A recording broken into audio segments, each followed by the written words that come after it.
শেষ হলো রাজনৈতিক দলগুলোর সাথে ঐক্যমত্য কমিশনের দ্বিতীয় দফার সংলাপ।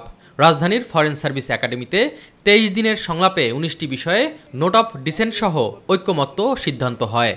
অধিকাংশ ক্ষেত্রেই আমরা ঐক্যমত্য প্রতিষ্ঠা করতে পেরেছি।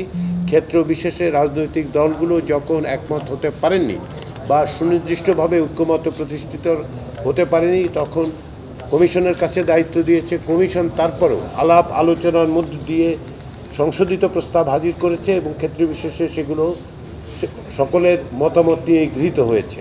সিদ্ধান্ত হওয়া বিষয়গুলো নিয়ে জুলাই জাতীয় সনদ স্বাক্ষরের জন্য দ্রুত সময়ের মধ্যে রাজনৈতিক দলগুলোর কাছে পাঠানোর কথা জানায় ঐক্যমত্য কমিশন।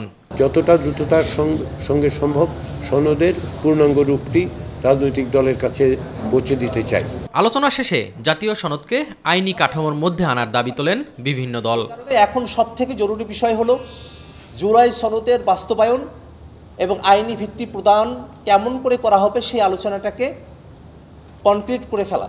ফ্রেমওয়ার্ক অর্ডারের মতন এর কোনো আইনি কোনো সুরক্ষা দেবার কোনো সুযোগ আছে কিনা। প্রধান উপদেষ্টা যেন সর্বশেষ বৈঠকে উপস্থিত থেকে এটা একটা আইনি ভিত্তির বিষয়ে তিনি পরিষ্কারভাবে নির্দেশনা দেন। যারা যত দেরি করবে সংস্কারকে এখানে আইনি ভিত্তি দেওয়ার জন্যই তারাই মূলত নির্বাচনকে অনিশ্চিত করার জন্য দায়ী থাকবে।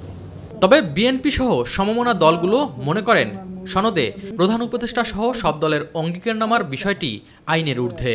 এখন সবাই এখানে একমত হয়ে যে প্রতিশ্রুতি দেবে এটা অ্যাবাভ ল, মোর দেন ল, এবং সেইটার সনদের সেই লিখিত ডকুমেন্টটা ওয়েবসাইটে যাবে, মিডিয়াতে যাবে।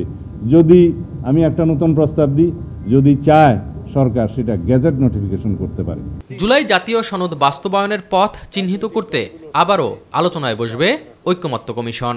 একটা প্রশ্ন উঠেছে রাজনৈতিক দলগুলো, যেগুলো বাস্তবায়নের পথ কি হবে সেগুলো নিয়েও বিভিন্নভাবে আলোচনা হবে। SM আরিফ, মাই টিভি, ঢাকা। আলোচনার আজকে সমাপ্তি ঘটেছে।